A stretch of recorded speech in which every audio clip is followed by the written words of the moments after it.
there's some setup that we have to do to get to the next part. So now we need to turn this thing 90 degrees to mount it the other way.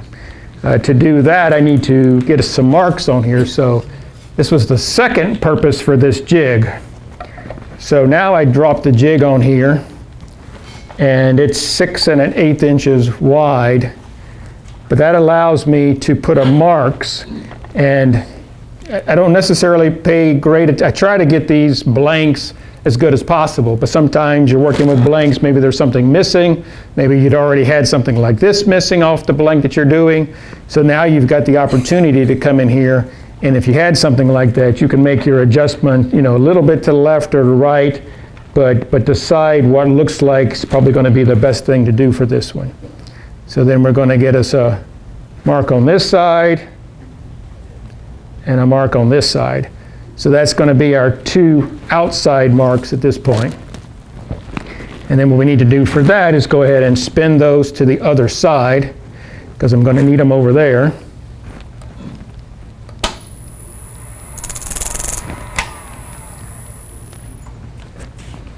So spin that one around, just barely got it. And then over here,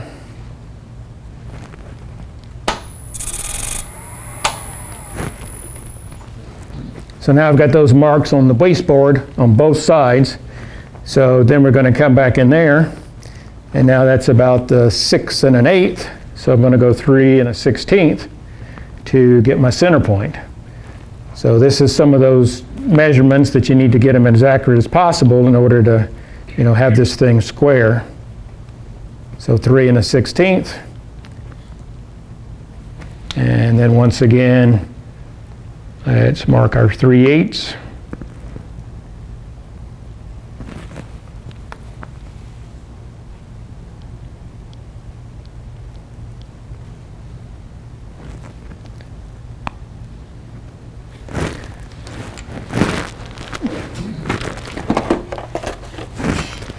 So for that, same thing, try to get yourself a good center point. I kind of learned to just give myself a little point at first, see if it was where I wanted it, and then go ahead and make the full point. And then for that, I also need to mark. So this is going to be for the second mount. We're going to turn that and mount it for the second one. I need to go ahead and plan for the third mount. If I don't do that now, that's where you could possibly end up that you're not square. And Ronald's method was he didn't come up with this, what I'm about to do now. He simply, when he got done with the second turning, he split it in half on a bandsaw and then used a worm screw to go in from the center, mark the corners. And of course your corners have to be exactly perfect at that point, because then you're using your corners to come up with your center. He would do that, and then he put it on a worm screw, and then to get it, to turn a tenon on the other side. But for this one, Emma Cook had been in town a month or so before I had did this demo, and somebody suggested that I try to use something that we'd learned from her about doing more by centers, just between centers. So I was down in the shop looking at this and realized, if I go ahead and get this marked, then I can put it between centers for the third time.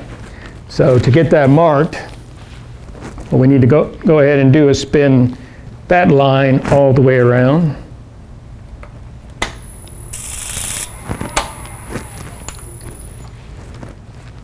All right, now that that's all the way around and everybody's got this passed around, we're going to end up with a tenon on the top of this. So I need to know where this center is. So I've got a mark there now. Well, that's nice, but I haven't sanded this yet. So I'd sand it and it'd sand away the mark. So, well, that's not good. So what I came up with is, let's just go ahead and cut me a line there. So, and make sure you kind of cut it in the right place. I think one of those I got a little bit down, so it almost ended up in the final product.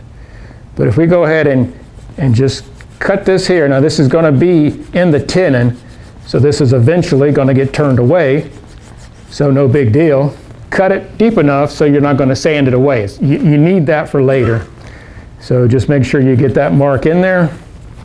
Flip it over. Make sure that you are kind of on the top of it.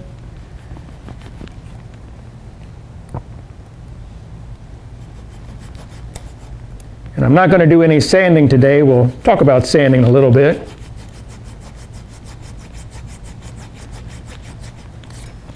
But does everybody see why we did that now? So we'll have that mark for later.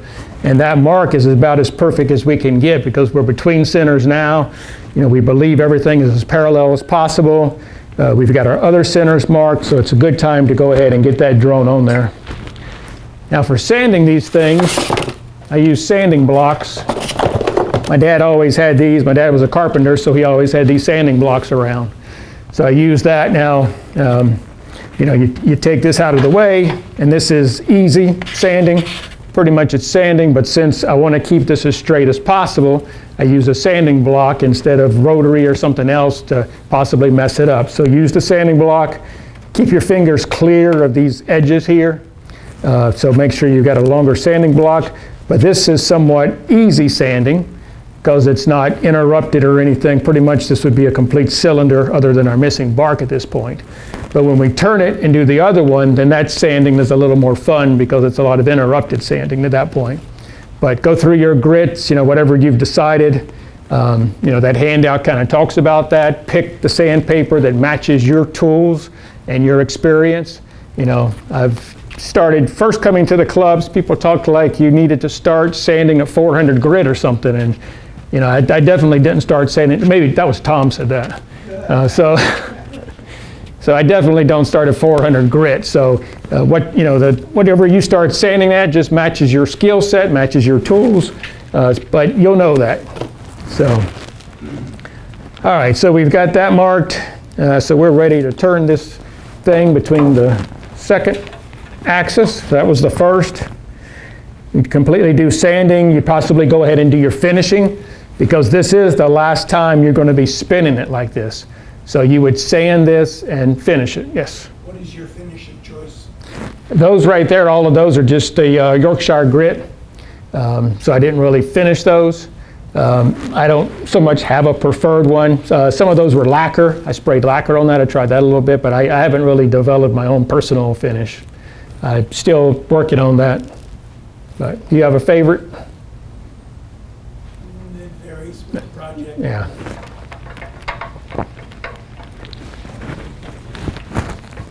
All right, so let's clear that. Let's go ahead and get this thing mounted for the second axis.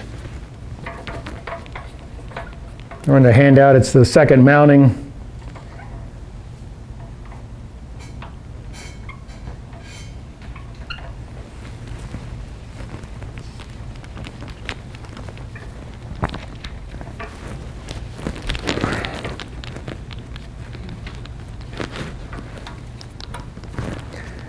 All right. And those instructions have in there, feel free to use those instructions, change them, modify them. No returns.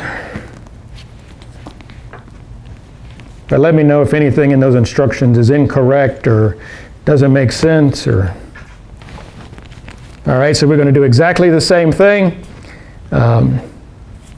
Except this time as it's turning, we're going to be having to cut more of this away first, so we're not really starting to cut way out here. You know, we're starting to cut here because that's what we're going to get to first. So you kind of start working it and you work your way back out.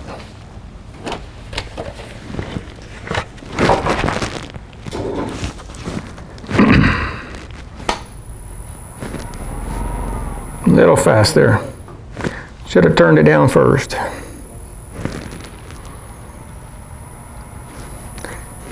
Speed, get back up to something that sounds comfortable, and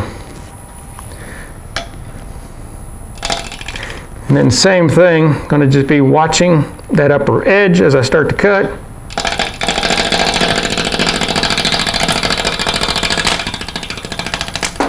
Or that bark, sorry about that.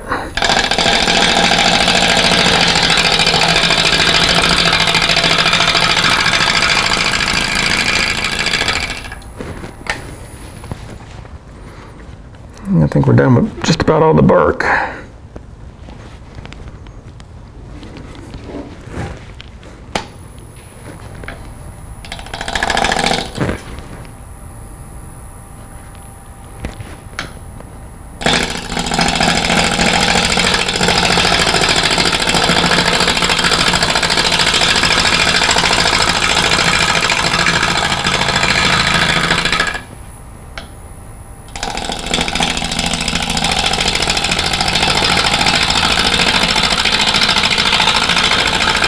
And just slow and easy. Try to get that straight cut. I believe it's not looking all that straight just yet. Well, it's actually straight there, and then you start watching for parallel with the lathe bed, or the lathe bed again.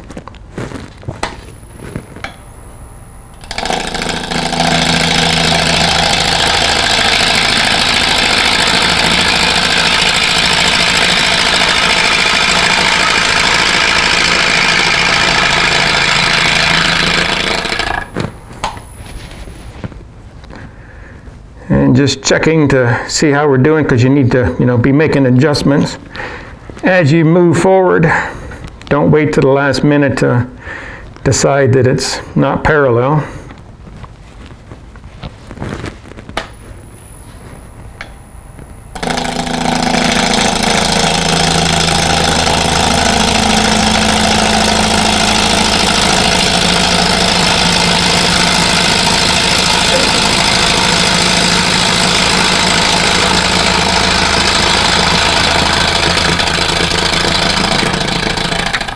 And slow down as you get to the edge there. All right, we're just getting close to the 6.5 inch.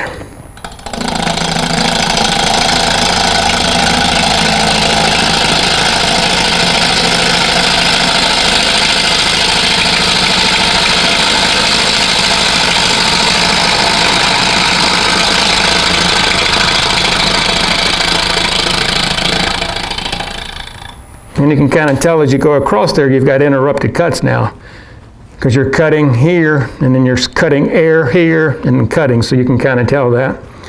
We're just getting close to that, so we're not at the, no need to measure just yet.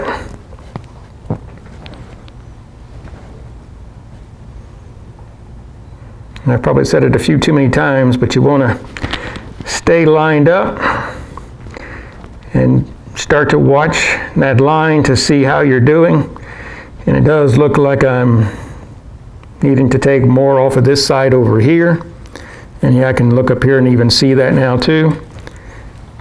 The line is somewhat straight, but I can tell I do need to take more off of the right hand side here.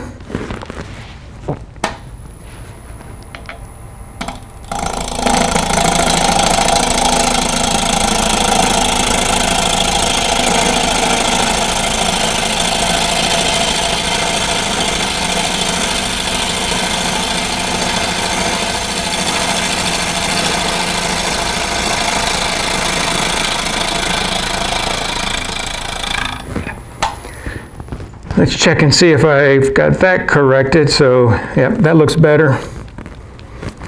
Let's do the quick check to make sure I just don't overrun it. Still got to come down a little bit. If I was at home, it's about the time you would head to the sharpener just to get yourself a fresh edge, but I brought a spare.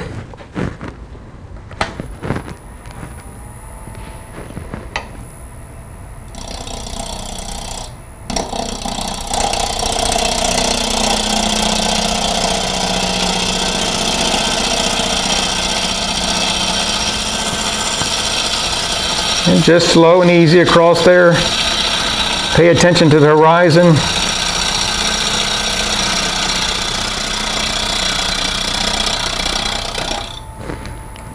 Because these edges that you're cutting, this is going to be what people are looking at to tell you whether or not they think it's square. Still got a little more to go. Just a little more to make it match the other one. And then sometimes you have to kind of maybe remember what you targeted on the other side to kind of know what you need to target on this side. So we're still just a cut or so away. One more cut, right?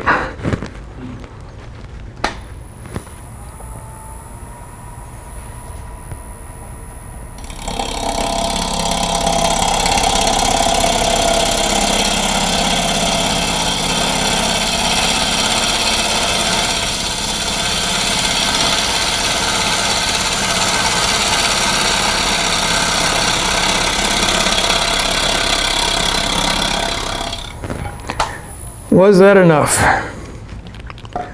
Remember, you're cutting it off both sides. All right. I think we'll call that one close.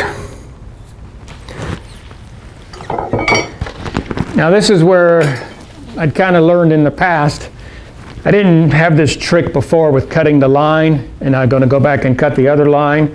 So I had this other trick, which really wasn't such a great thing, but I'll show you where this started.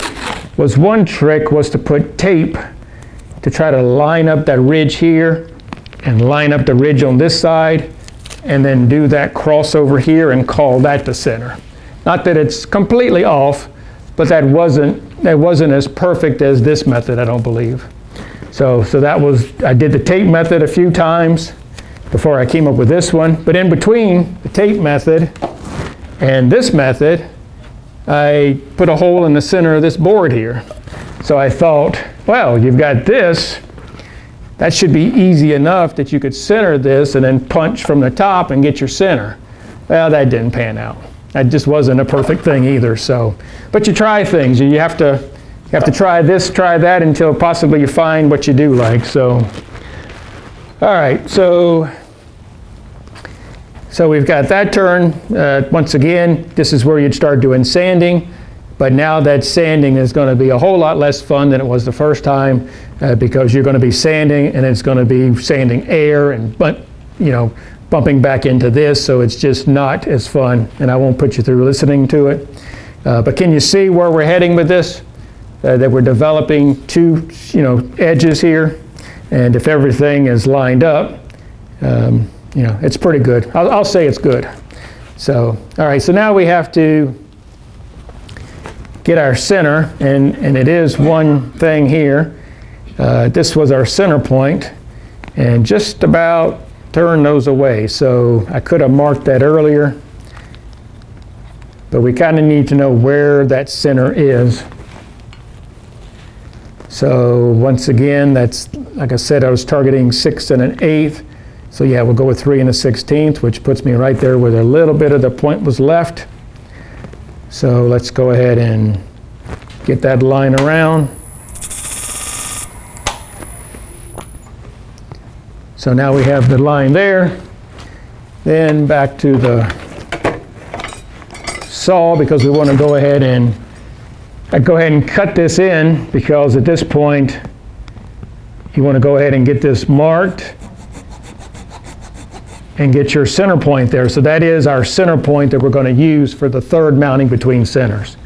So now we have that. The reason to cut this, of course, is I still need to sand this. So I want that to be there after sanding, after putting the finishing on it, then I'd still have that center point. So there's our center points. So at this point, we're now going to go for the third mounting.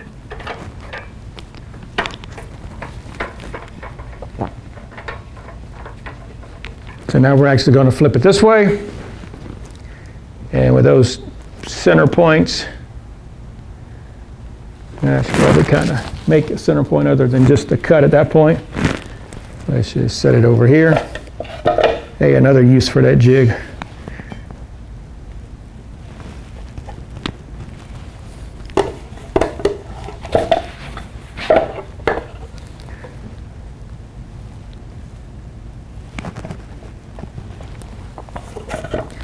Get your center points made.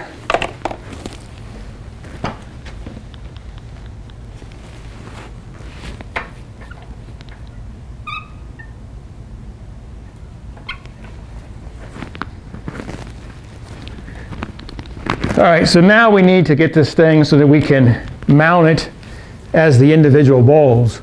So to do that, I want to put a tenon on both sides.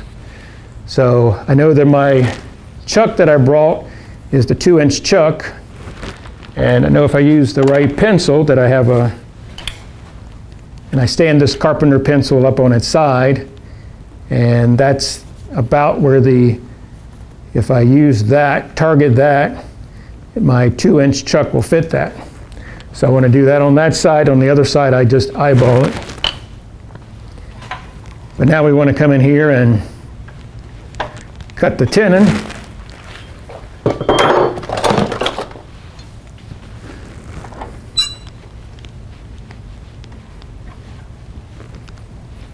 I just switched to a smaller tool rest so I can kind of get in there a little closer.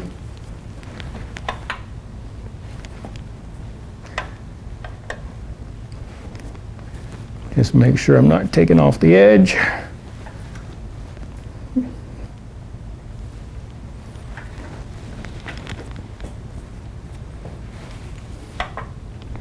Take it up there. And I've now found the best way to do this is with a bowl gouge. Just go in, at least start with the bowl gouge.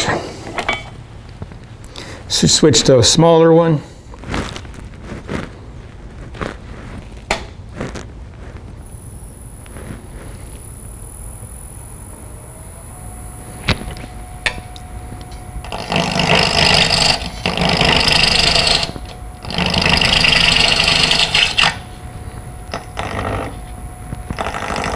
And of course, you're cutting a little bit of air there to get to it.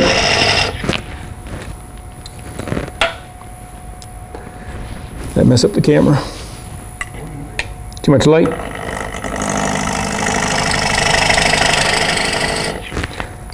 And just stop and check and make sure you have enough height for it.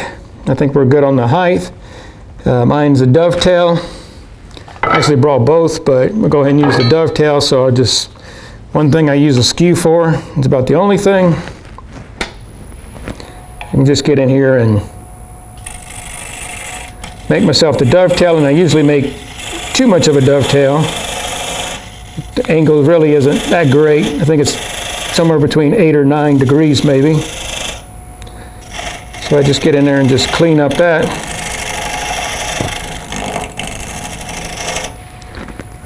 But that'll give me the dovetail, or the tenon on this side, which should be perfectly centered of everything that we did so far. As long as we've got those two other sides equal, then of course this should be perfectly centered. So now that we have that on that side, I'm going to switch around, and we need to cut our tenon on the other side.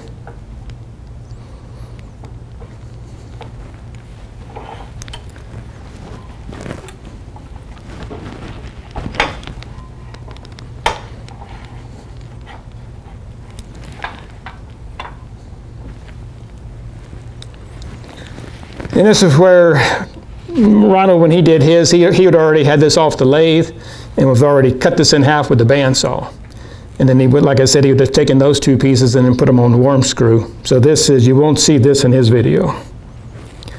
And then now I'm just going to kind of eyeball across as to where I'm going to go.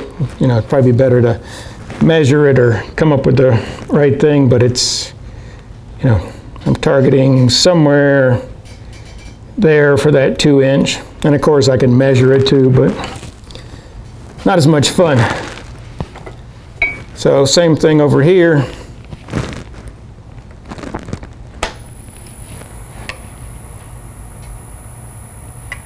Just come in. Sometimes it's good to use left hand.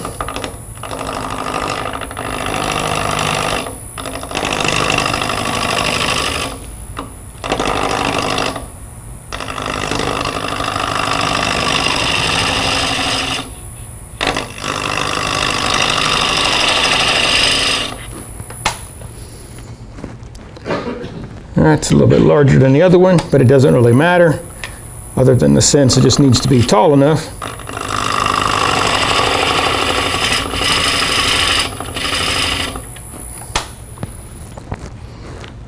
So I think we're good there. Just turn that into a dovetail.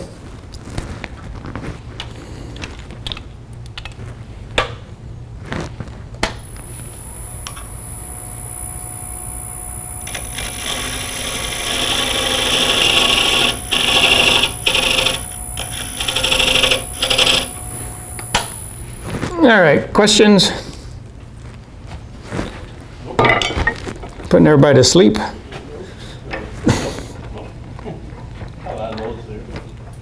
All right, so there we are. That's what we passed around. Everybody, you know, seen it to this level. So now the thing is to split this in half. So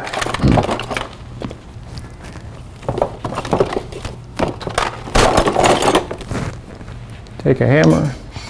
Is this table pretty solid? Worked for years. It's okay to use it. Now the trick was, when I did my first ones, I put that paper on both sides. So now it's like, well, I don't know which side has the paper. So we'll just go ahead and see if we can figure out. One side does not. Exactly. What's the chances?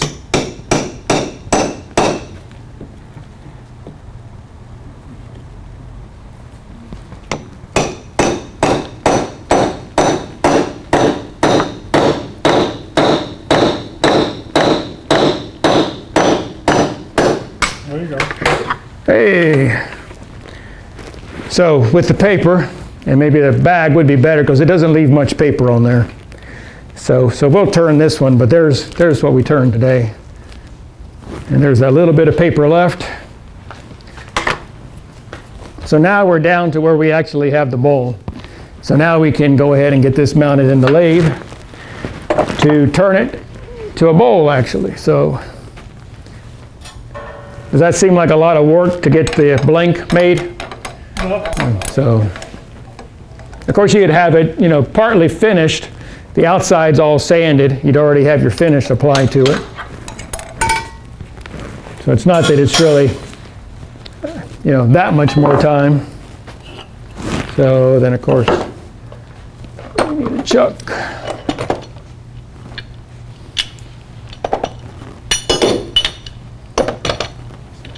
And this one has dovetails.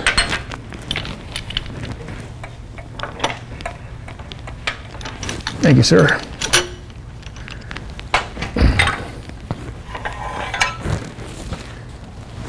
And for this,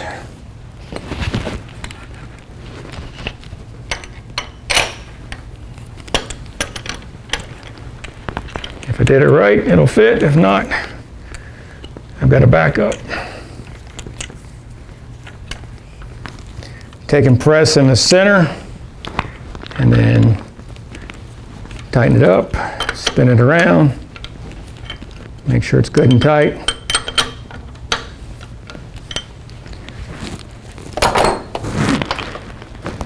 And here's the moment of truth as to whether or not we've got this thing centered nicely.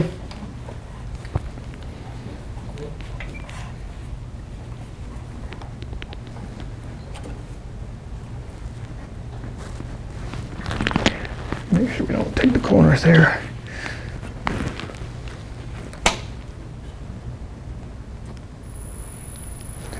Let's go ahead and put us a mark on here, and of course we got to true it up some. We can't tell, just let me go ahead and true that up and then try that again.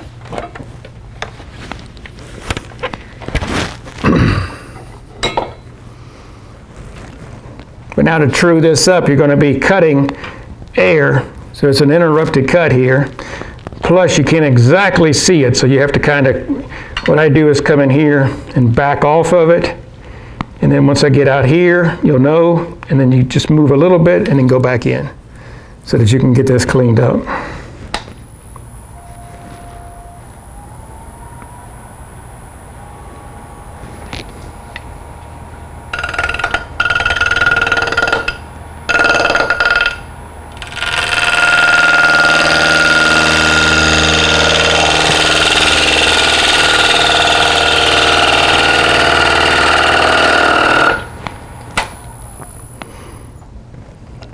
I usually go ahead and just work that part first.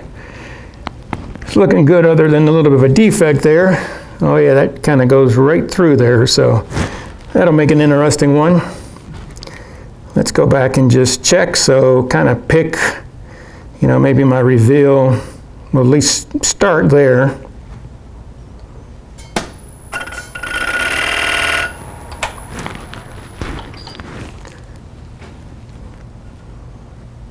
So for I'm looking, it's pretty centered.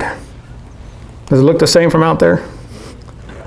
All right, so at this point, it's just simple bowl turning.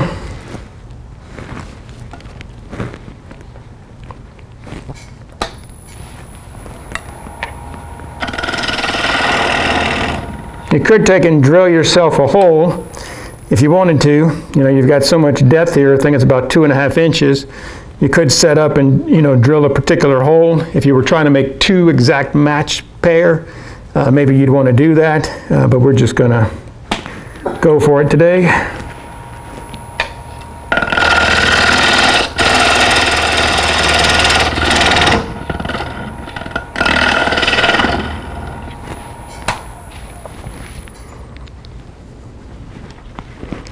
Just drop down just a little bit.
At this point, for me, it's always good to kind of just stop and get a measurement of where, I know we're not there yet, but I go ahead and start getting a visual of where I'm at. Still got plenty to go, about another inch.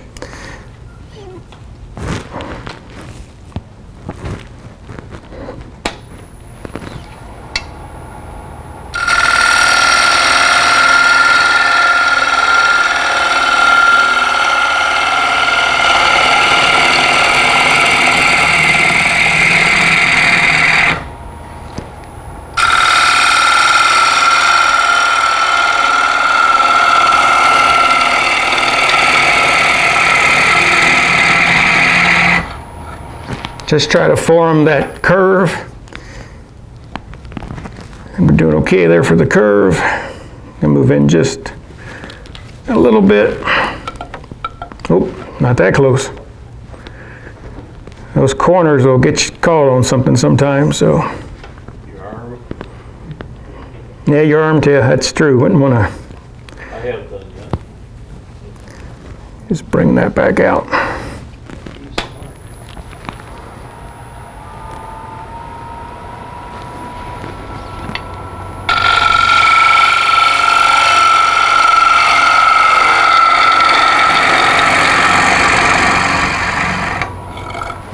And I lost track of how many cuts I did there, whether I took off that inch yet or not. So, never hurts to. What speed are you using to carve that out? This one right now, that's about 1380. And this you just have to be careful entering or you're going to get a skate back. I'll try not to show you a skate back, but.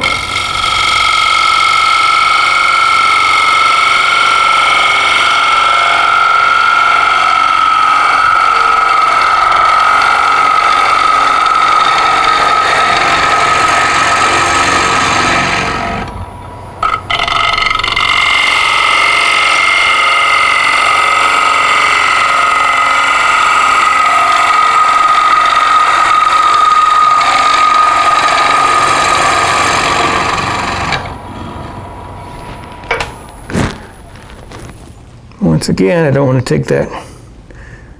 Oh, that's an interesting mark there in the bottom. All right. I think for demo purposes, you've probably seen enough of that. Let me go back and just maybe take off that pencil mark there, and I think we can call this one done. So I'm just going to once again start here, kind of slide back over, pick up the cut.